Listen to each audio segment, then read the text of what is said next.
Captain's Log, Stardate 7411.2.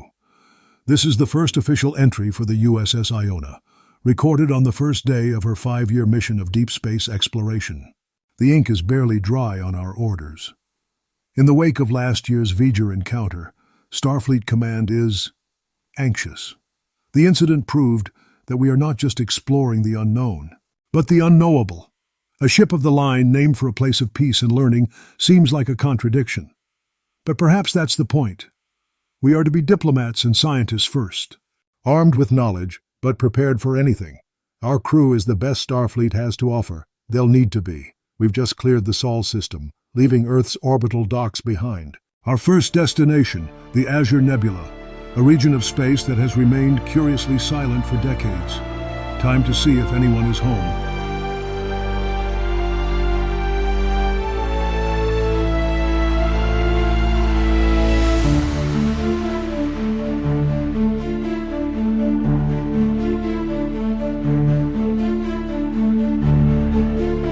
Star Trek was created by Gene Roddenberry. The following audio drama, Edge of the Federation, is a non-profit fan production. It is not endorsed, sponsored, or affiliated with CBS, Paramount Global, or any Star Trek franchise. It is a labor of love, created by fans, purely for entertainment. Thank you for listening, and we hope you enjoy the journey.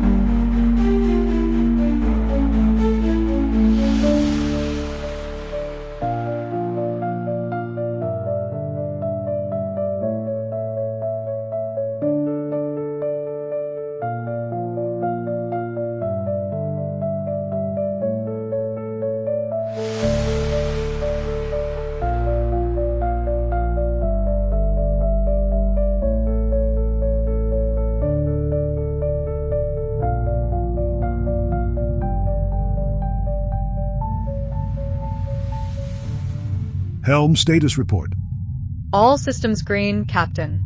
We are clear of all local traffic. Ready to leave the system on your mark. Very good. Lay in a course for the Azure Nebula. Warp factor 6. Course laid in, Captain. Engage.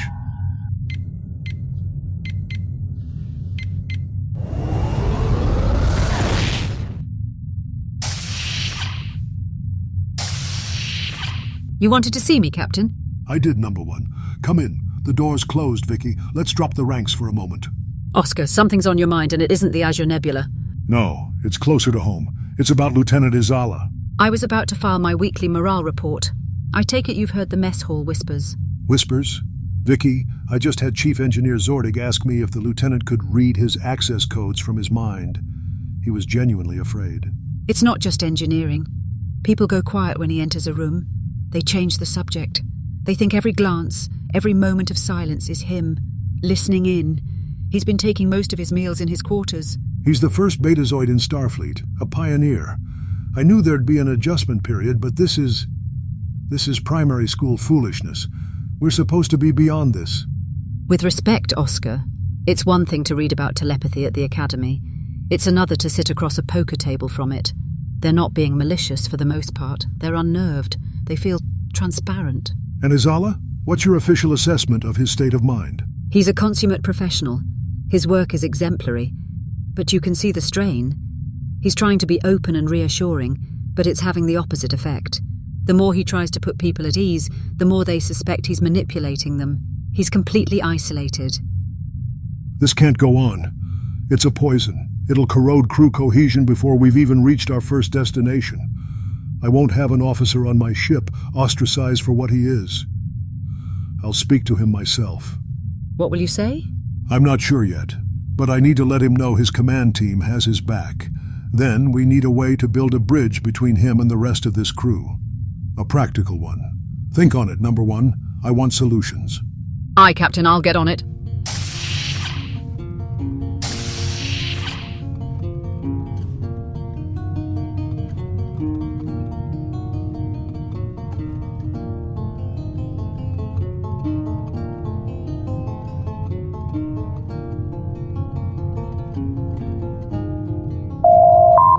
It's Captain McCann, Lieutenant. Captain, I wasn't expecting you, sir. My apologies for the intrusion, Lieutenant. I was reviewing crew assignments for the Azure Nebula survey and thought I'd have a word in person. May I? Of course, Captain. Please. Can I get you anything, sir? Water? Ractigino? No, thank you, Lieutenant. Please, relax. This isn't a formal visit. Iba, I'm not here to talk about nebula surveys. I'm here to talk about you. I won't pretend I don't know that the crew's adjustment to having a betazoid on board has been difficult. For you, most of all. I want to state for the record that you have my complete and unconditional support. You are a valued officer on my ship, that is all. Thank you, Captain. That means a great deal. Good.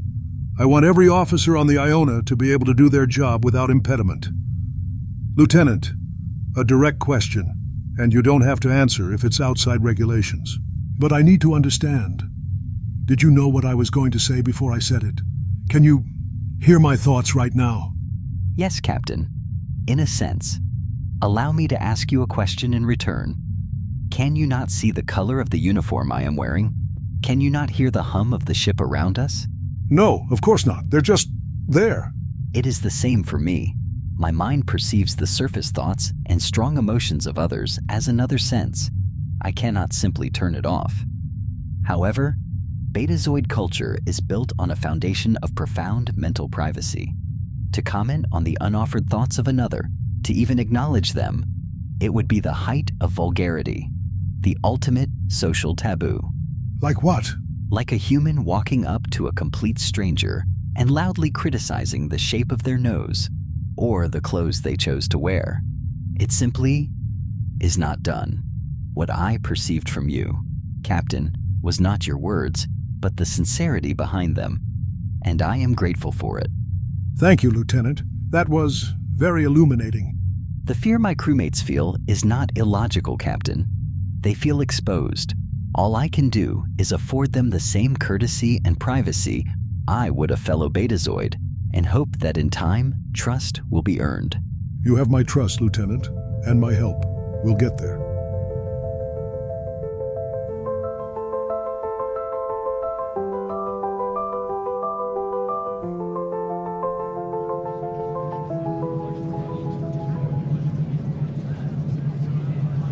No, not the primary coolant feed. Reroute the EPS flow through the secondary manifold. Do you want to slag the whole relay before we're even out of the gate? Chief Zordig, sir, have you got a moment? Moment, crewman. I'm trying to stop this brand new engine from rattling like a bag of spanners. This is the Iona, not a scrapyard freighter. What is it? Make it quick. It's about the new Chief of Security, Chief, Lieutenant Azala, the Betazoid. The lads and I, well, we're worried, sir, about, our private thoughts getting stolen. Stolen? That's the word you're using. As if you were a common thief and your head was a cargo bay. Well, yes, sir. I mean, he can just take them, can't he? How are we supposed to function? Knowing someone can just listen in? Listen to me, Davies. Your thoughts are your own, but your fear, that's as loud as a ruptured plasma conduit and twice as dangerous to this crew's efficiency. I don't like mysteries on my ship. Not in my engine, and not in the minds of my crew. Sir? I took this specific concern to Captain McCann myself, not an hour ago. You did? I did. This is not some rumor to be whispered about over-synthesized coffee. This is a matter of ship security and morale, and it is being handled by the command team. The captain is aware. Now, unless you're worried the lieutenant is going to steal your brilliant insights on warp coil frequency harmonics, I suggest you get back to monitoring them. Dismissed. Yes, Chief. Children, all of them. Now, let's see about that manifold. Talking to your engine again, Zordig. I do worry about you. Commander McCormick, to what do I owe the pleasure? Don't tell me the captain needs to divert power from life support to heat his coffee again. The galaxy would be a lot simpler if that were the worst of our problems. I just came from the bridge. Thought you should know. The captain took your report about Lieutenant Azala very seriously. And? He's gone to speak with the lieutenant directly, in his quarters, trying to build a bridge. Good. I hope the captain knows. I take no pleasure in this, Vicky. I know that, Zordig, so does he. I've spent 50 years in this fleet. 90% of that time, I was the odd alien on a predominantly human ship. The one with the strange food, the weird accent, the wrong number of knuckles. I know what it's like to be stared at in the mess hall. I know what it's like to be the last one picked for the grab ball team. Then you know what he's going through. I do, but this is different. It's one thing to be the alien with the extra arm. It's another to be the one who might know you're bluffing at the poker table without even looking at the cards. My people were distracted. Jumpy. You can't have a distracted hand on a warp core diagnostic Vicky. It gets people killed. It was affecting my engine room. It was my duty to report it. No one's questioning your duty, Zordig. Or your motives. You did the right thing. The captain just wants to solve the problem, not blame the person who pointed it out. Let's hope his conversation helps. An unsettled crew is an inefficient crew. An inefficient crew makes for a weak ship. He's a good man. And from what I've seen, Izella's a good officer. We'll find a balance. Now I'll let you get back to your rattling engine. It's always something.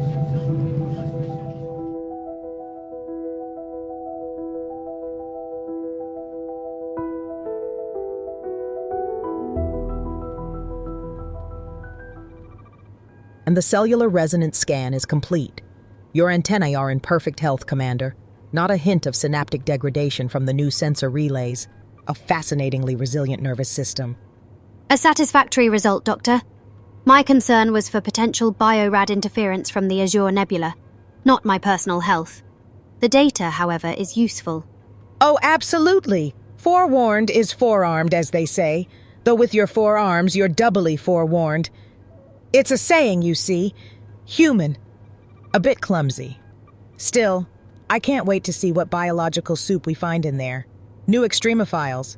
Perhaps a silicon-based fungus. The opportunities are just delightful. My preliminary scans show no complex life signs, Doctor. Only anomalous energy readings and high concentrations of ionized gas. My interest is in the science, not the soup. Speaking of unique biologies and crew dynamics, I've been meaning to ask your opinion on our new Chief of Security. Lieutenant Izala's performance has been satisfactory. His tactical simulations are innovative. Oh, his performance is exemplary. I meant the crew's reaction. It's a fascinating, if unfortunate, sociological study. The aggregate stress levels in the mess hall have elevated by 12% since he came aboard. I've had 3 crewmen request sleep aids for unsettling dreams. Fear of the unknown is not unique to humans, Doctor. Andorians have a saying, a drawn blade is an honest blade. We value transparency. The Lieutenant's ability is a new form of transparency, and the crew has not yet learned the etiquette for it. Etiquette? Precisely. Privacy is a cultural agreement, not a physical barrier. You see, this is why I love serving on a multi-species vessel. Well, it is a comfort to know the senior staff are approaching this with such cool heads. I was, of course, a graduate of the Phlox Medical Institute on Denobula, and Dr. Phlox himself wrote extensively on the challenges of early human-Vulcan Andorian integration. Bridge to Commander Schrasso. Schrasso here. We're approaching the nebula's outer edge, 5 minutes out. The captain requests your presence on the bridge. On my way. Schrasso out. Thank you for the consultation, Doctor. Anytime, Commander. Do try not to bring back any contagions that require more than 2 arms to treat.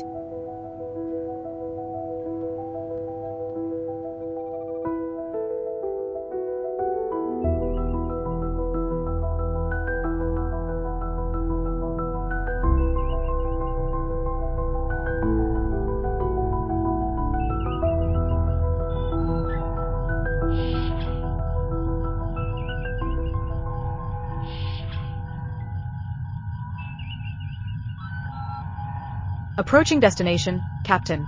10 seconds to warp disengagement. Very good. Disengaging now.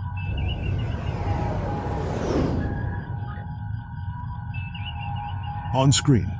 It's beautiful, but it feels empty, like a cathedral with no one inside. Fascinating. Commander Schrasso, initial analysis. The nebula is primarily composed of inert hydrogen and helium, as expected. However, I am detecting anomalous high-energy particle readings from the core. High levels of Cherenkov radiation, but no discernible source. Scans show no complex life forms, no ships, no artificial structures.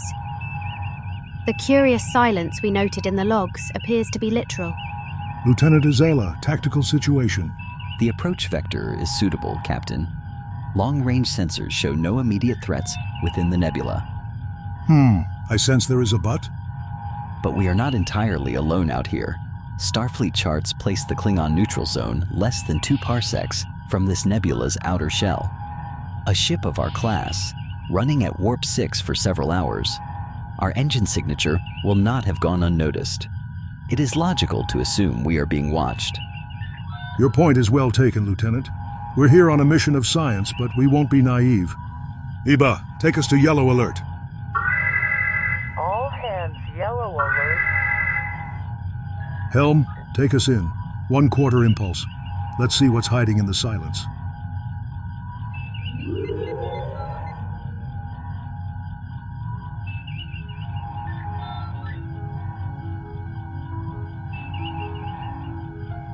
Captain, I'm detecting a concentration of refined uranium and titanium alloys. It's a ship.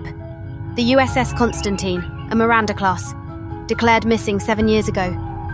Captain, I'm picking up a signal from the wreckage. It's faint, an automated Starfleet distress beacon. It just activated. A ghost ship with a fresh voice, Captain. My security instincts find that unsettling. It could be a trap.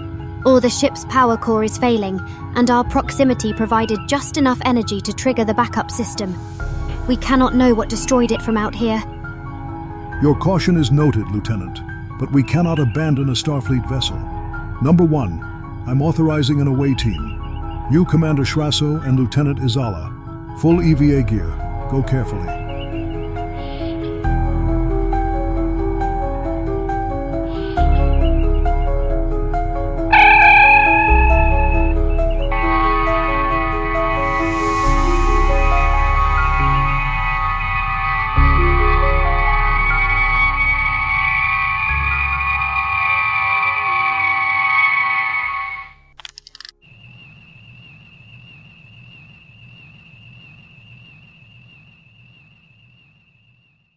Commander, I feel something.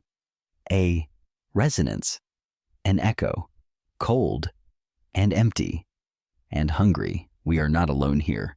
Lieutenant, what do you feel? Be specific. It's not a life form, not as we understand it. It's a presence, a consciousness without thought. It's what drained this ship. It's what shattered that view screen. It's aware of us.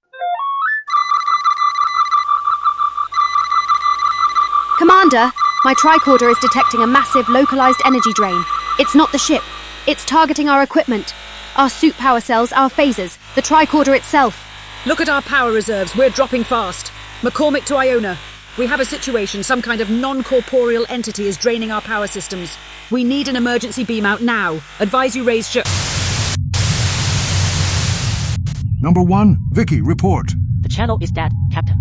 All frequencies are being jammed by a massive energy field originating from the Constantine. Can we lock onto their signals? Negative, Captain. There is too much interference. You can't get a transporter lock. Even if I could, beaming them out might just give the thing a direct line to our power core. Captain, shields are fluctuating. Something is leeching power directly from the deflector grid. Zordig to the bridge. What in the name of Edos are you doing up there? My energy reserves are dropping by 2% a second. Whatever that thing is, it's latched onto us. It's hungry, Zordig. So let's feed it something it can't digest. Can you reroute the EPS flow from the impulse engines and build up a charge in the main deflector? I can, but it'll leave us on minimal power for a few seconds after the discharge. What are you planning? I'm planning on giving it indigestion. On my mark, I want you to fire a concentrated, unstable energy burst directly at the Constantine's main engineering section. Give it a meal so big, it chokes. Charge the deflector, and may God have mercy on the soul of that ship.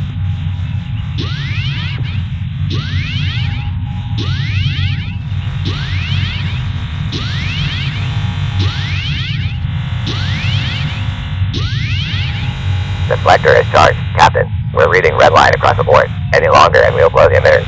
Stand by, Chief. Helm, all remaining power to forward shields. On my mark.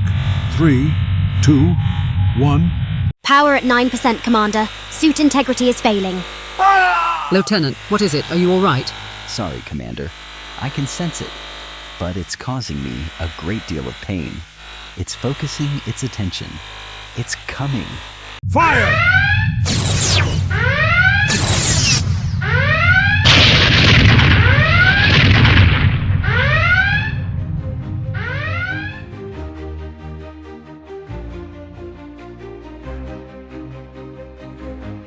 Status report, everyone sound off, now. I'm functional. Power levels are stable. The energy field is gone, completely dissipated. The echo is silent. It's over. We hope you have enjoyed this performance. Episode 1 of Edge of the Federation was written, directed, and produced by John A. Ferguson. All voices were AI generated, mixed at the Apsley Studio. Join us for Episode 2. Edge of the Federation is a Jaffwords audio production.